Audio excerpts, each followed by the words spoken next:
Kenny Stoddart is an executive coach, speaker, and founder of Iron Mind Advisors, but his story goes far beyond professional success. By the age of 24, Kenny was already a self-made millionaire. Over a 27-year career in cybersecurity, he closed high-stakes deals with global technology leaders and built what many would call a dream career. But behind the accolades and achievements, he was fighting a private battle with alcohol dependence, a battle that ultimately led him to rehab and a complete redefinition of his life. Then, just as he launched his coaching practice and stepped into a new chapter of purpose, he was diagnosed with stage B prostate cancer. Instead of retreating, Kenny leaned in. He transformed crises into clarity, adversity into strength, and uncertainty into vision.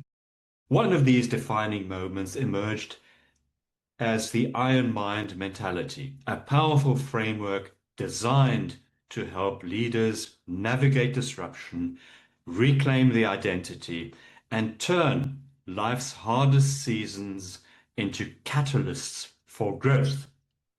Today, Kenny helps executive leaders build resilience from the inside out, not just to succeed, but to endure, evolve, and to lead with courage. Welcome to our show, Kenny. Well, thank you very much for having me. And as you can probably tell, like I said, I'm driving and I apologize. I did some volunteer work at the hospital last night and they needed me to stay a little longer. So I did, and I'm just driving back now. But I wanted to take this opportunity to join and tell a little bit more about my story. And I appreciate you having me. That poses the first question. How important is volunteer work for leaders? Well, it's obviously very important, especially in the mental health space where there's a tremendous need for it. But I think more importantly, the feeling that even I feel tonight or this morning, I'm exhausted, whatever, it doesn't matter. I helped people last night, and that's something that doesn't, happen at work all the time in the same form or fashion. Volunteer work and working, passing on, whether it's experience or guidance to anybody, especially people that are in need, is something that, it's fairly new to me. Over the last couple months, I started doing it a little bit more, and yeah, it's incredibly gratifying. And I think also as people that are leaders or people that strive to be leaders, it's important to pass that on. I have 27 years of experience in cybersecurity. We'll talk a little bit about my journey, but packed in that journey is a lot of experience. And then I go and meet people and during my volunteer work that are struggling in similar forms that I struggled. And I'm able to pass that on to them about some of the secrets to my recent success with recovery and whatnot. And yeah, it's incredibly important to do, but once you've done it, you realize just how great it is to do. It really is just a really great feeling to walk away from that. Yeah, and looking back on your own journey, how did success shape your identity and how did it distort your identity? Well, yeah. So my story started, as you mentioned. I came out of the gate swinging. When I graduated from college, I quickly joined the dot-com boom back in 1998, 1999. I started to work with some of the biggest internet security companies at the time. I was a sales leader. I was successful at it. I made a lot of money at a very early age. And I wasn't ready for it, I think, is how it shaped my identity, is that, I was young. I was already accomplishing some of the financial dreams that were bigger than I had ever dreamed of. But I wasn't ready for it. And then I look back on it, and, the dream wasn't to come out and be, a multimillionaire before the age of 25. That was never something that I had anticipated. My dream was always to come out and make a difference and be successful. And with that, right place, right time, like I said, I had a very successful career. But what evolved from that was me trying to maintain that level of success, that level of identity for the next massive phase of my career. For the next 30 years of my career, I tried to maintain this image of excelling at whatever I did, raising the bar constantly to do, to promotions, residence clubs, athletic wise, finish lines, things like this. I was constantly trying to raise the bar because that was the identity that I kind of inherited. So it really was a big change on my identity because I didn't know how to function that way. I didn't know how to live up to the expectations of being this high achieving, successful young man. And I tried to maintain it. And, it ultimately caught up with me, as the latter part of my career in my mid 40s. I just couldn't do it anymore. And that's kind of the part of the story where I had to take off that cape, that Superman cape, that identity of, the man that looks, big and strong on the outside, was also struggling on the inside. Was this the point where you fell into addiction?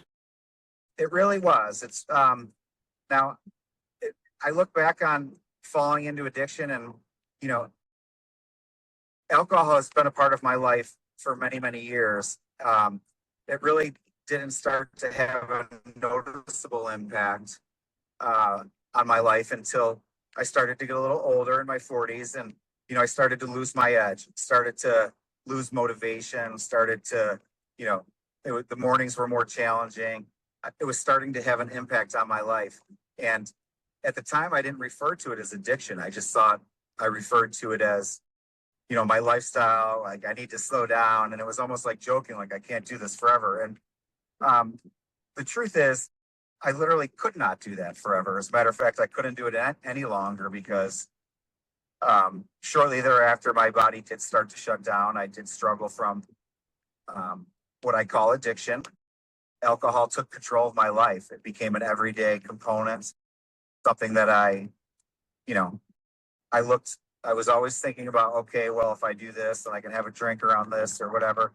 And, that's was the form of addiction that I struggled with, is that it became such a component that it was kind of dictating what my next moves are. And those were the little tiny pieces where alcoholism and addiction kind of took over. And finally, it snuck up on me. I couldn't manage it anymore. And that's when I had the wherewithal to ask for help, which I'm so grateful that I did, because for so long, I was resistant to that. I was the tough guy that didn't need any help. I was fine, right? Everybody says, I'm fine. I got this. That was me for a long time. Yeah, that's possibly the biggest issue many leaders face, is facing up to the truth that they need help. How did you get to that point where you realized I need rehab?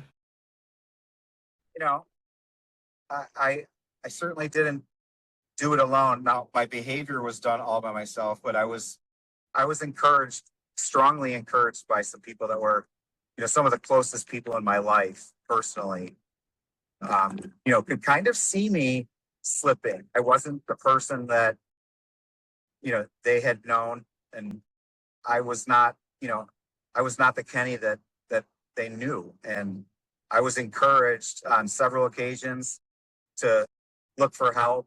Kind of, you get that gentle nudge from people that care about you.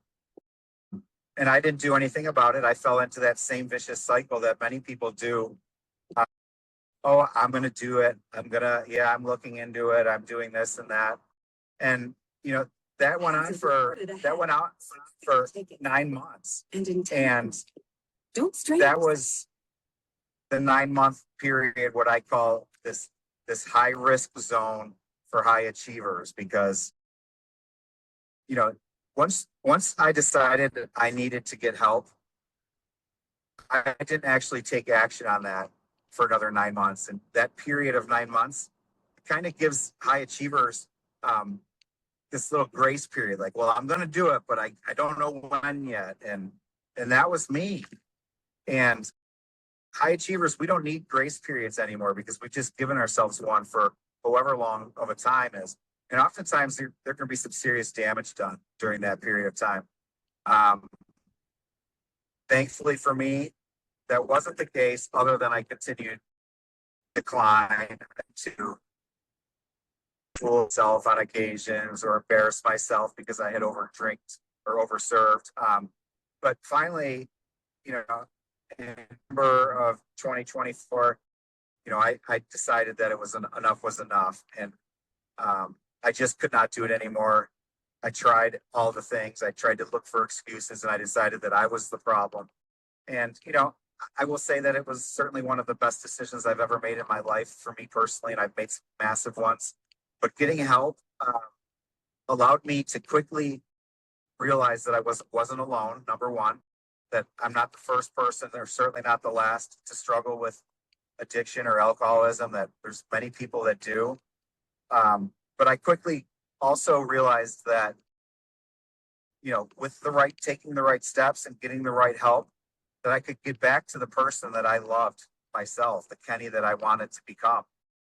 And that's what's happening now. And it's phenomenal, but it's still a work in progress always. But the point that I realized quickly was that nudge that I needed was what allowed me to move in the right direction. And I quickly became kind of an advocate for recovery, a spokesperson for it, because I like to use recovery as, you know, self-consciously or selfishly as my own, So we're going to take it slow. You know, accountability platform where I can, you know, by being a spokesperson for it, I'm holding myself accountable to continue my recovery journey. Because the recovery journey for everybody, this is a difficult process, and we're faced with temptations all the time. And we have to have the wherewithal, we have to have the strength, we have to have the willpower to continue on that journey. So what is your message, Kenny, for leaders facing the same struggles and not wanting to make that move toward recovery? Yeah, my message is, you know, the first and foremost for leaders and executives is to drop the ego, to take the cape off for a second, to talk to someone, whether it would be me or there's a lot of people that do what I do. I like to say that I have my own approach, but leaders need to be okay with asking for help, and that's the biggest thing. I still talk to people all the time that are struggling. They know it, and they're not doing anything about it because they think it's a sign of weakness and stuff. But I disagree with that notion wholeheartedly, and I think it's the biggest sign of strength, and that's what leaders need to do when they're struggling. And of course, it impacts on your staff and your customers in every way. Staff, customers, family, you bring it home with you. Your performance individually suffers. The staff sees right through it. You know, it's become, you know, they know, they're talking behind your back. They know that you're struggling. They also know that you have it in there, right? That's with people with me, like they've seen the best of me. And then unfortunately, they've seen some of the worst of me as well when I didn't have that drive, when I didn't have that motivation. And it's unfortunate, but yes, it is seen by everybody. There's no doubt about it. Of course, you then took the road toward recovery, and then you had another major challenge when you got diagnosed with cancer. How did you deal with mortality? Yeah, the cancer diagnosis was, you know, it came as a major surprise to me, obviously. I had 0 symptoms. I was feeling great. I was already, you know, a year into my recovery and sobriety, and I started my new business, and I'm back in medical school, and all these amazing things are happening in my life.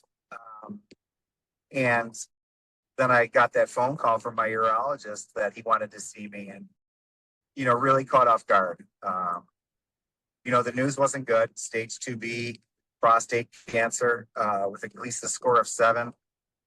For that, there's certainly worse forms of prostate cancer, but mine was aggressive and needed to be treated. I needed to make some decisions very quickly. I needed to, understand what my options were in this, situation based on my current health, my age at 50 years old. The fact that I plan on living a long, healthy life. I had to make some decisions, and I had to do that fairly quickly. And, without the clarity that I have with my sobriety, I don't know if I would have been able to move through those motions as naturally as I was able to do, because I quickly became well educated on the topic and realized that for me, the best solution was a total prostatectomy, which is a surgery and removal of the prostate because of the localization of the cancer. I wanted it out of my body. And so a couple weeks later, that was done back in November. I've since cancer-free, which is, I'm obviously incredibly excited about. So my situation has had is going well, and I, continue to be monitored, but that's not the case. Cancer diagnoses are different for everybody. Some are much more unfortunate, if you will. But at the end of the day, how I dealt with that is I had to reframe it, and I had to figure out what I needed to do for the best of me and my family.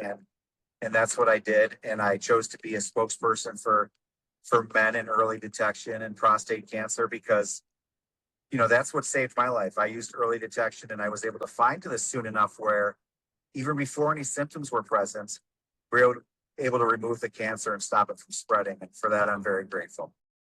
Was there a spiritual dimension in that season of your life? The most important dimension of it all, I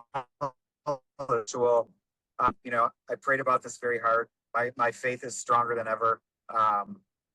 That's the thing that's been with me constantly throughout everything that I've been with. So spiritually, mentally, emotionally, I felt like I was in a really strong position to deal with my diagnosis, because first and foremost, I've already picked myself up off the ground a few times when I didn't think I was able. This time I knew I was able, so I was going to do it, and I did that. And I continue to monitor my health as well and take it very, very seriously. But in addition to that, I've also dedicated my career to that, helping others now. It's just, spiritually, it's been life-changing, transforming. I certainly never wished that I had cancer, and I wish that I never had it, but I treat it as something that I can build upon as I continue to advance my career and helping others and giving back.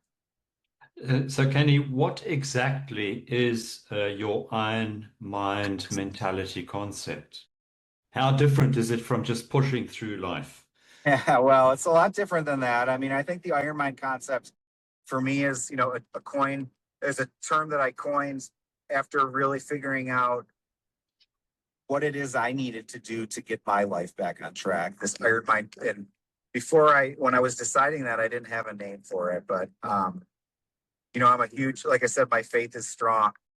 One of my favorite proverbs, iron minds, is iron sharpens iron. Proverbs 27:17. When one man sharpens another. I just love the whole proverb altogether and what it stands for. In addition to that, I'm an Ironman triathlete, and with Ironman and like the endurance races of that scale, they take a certain mental fortitude that you need to tap into to get through these races. I'm not a natural athlete. I was always a bigger person. I needed to go to a place that I really didn't know I had inside of me during these races. And that's the mindset of an Ironman. And, as I approached my recovery, one of my very dear friends said to me, do what you did when you do those Ironman races or whatever it is you do that in your own recovery. And when I thought about that, it's really what I've now coined this Iron Mind where like when I set my mind on something and apply this to it, this iron mind focus, this mentality, this blueprint, like nothing is going to get me into my way from achieving that goal. And I know it's not going to be easy. And it's not just pushing through. It's taking a look at the planning that goes into it, the current situation of your health. What goals are we setting? Are they realistic or not? And if they're not, taking a step backwards.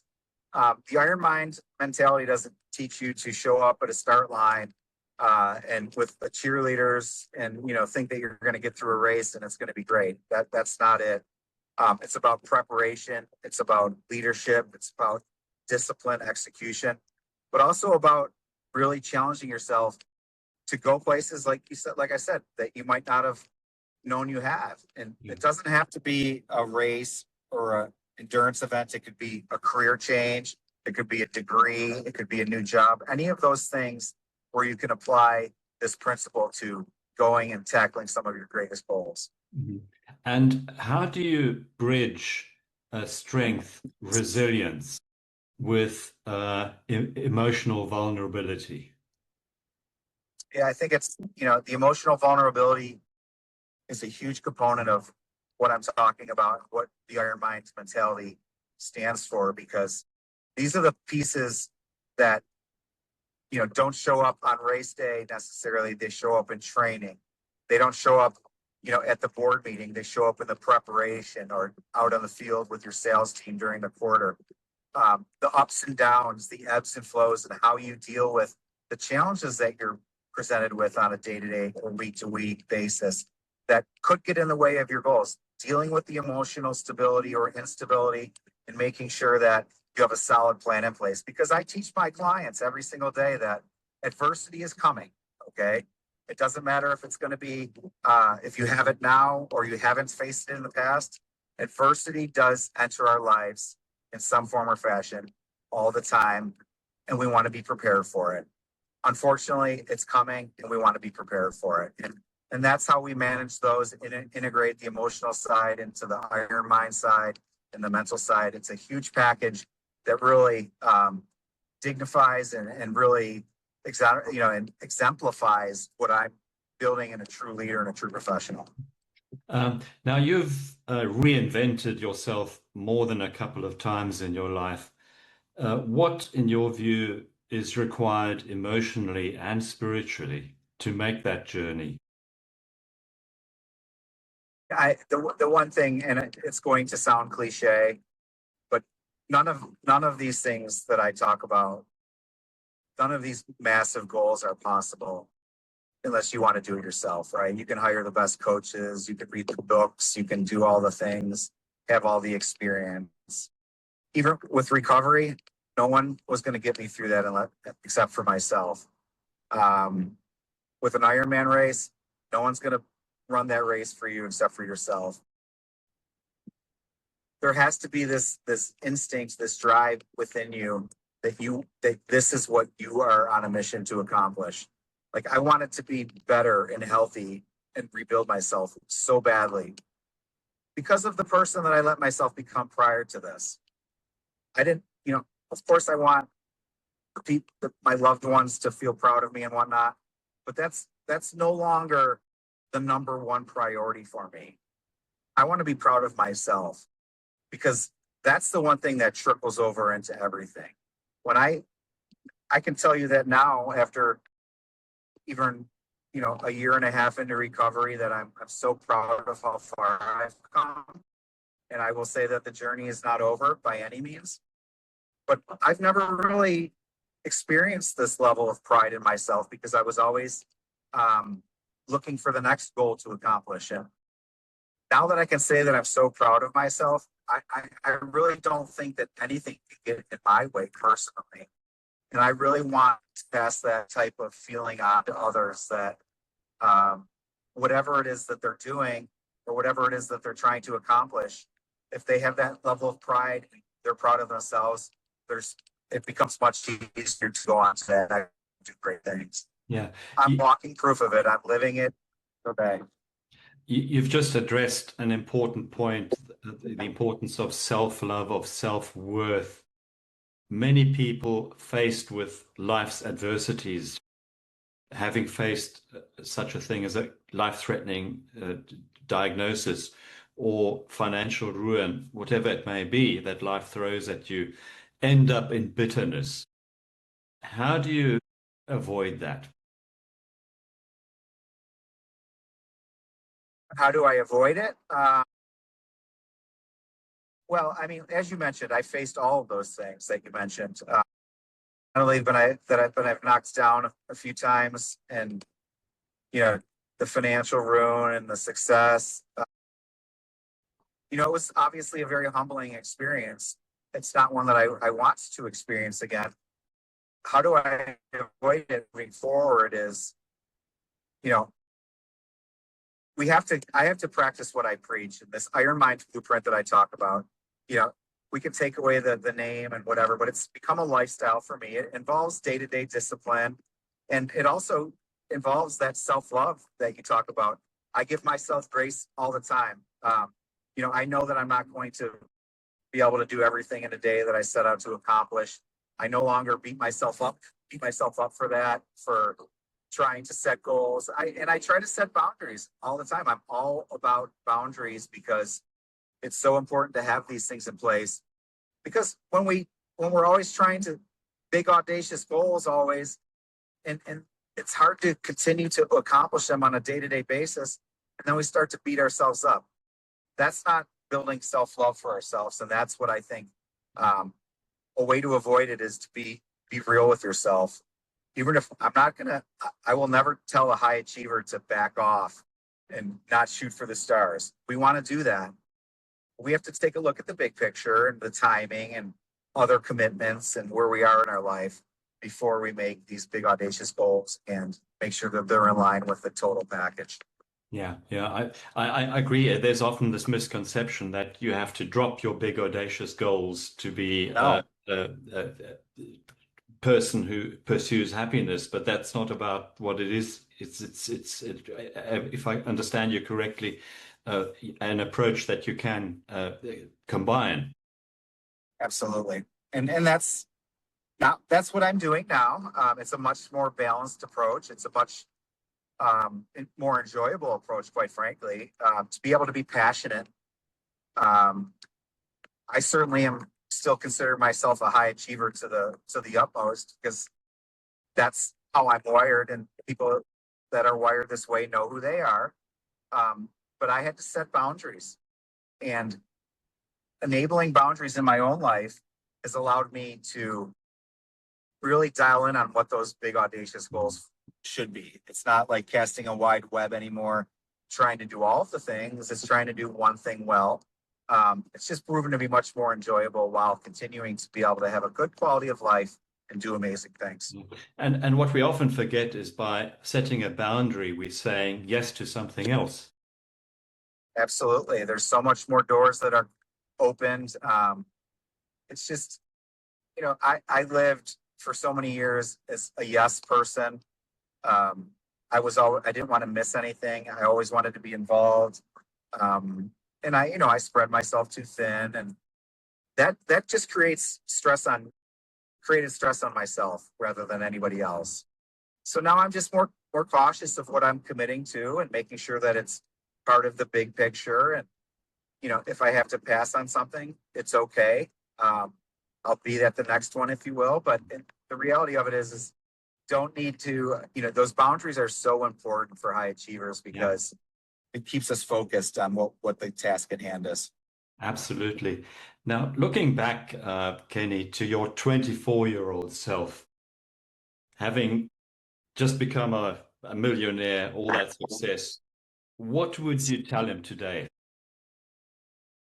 Yeah, I do look back on myself all the time and wonder and ask that question. And, I will give myself some grace there as well because, I did do a lot of things well. I saved money, I invested, I didn't do everything well, but I made some good decisions.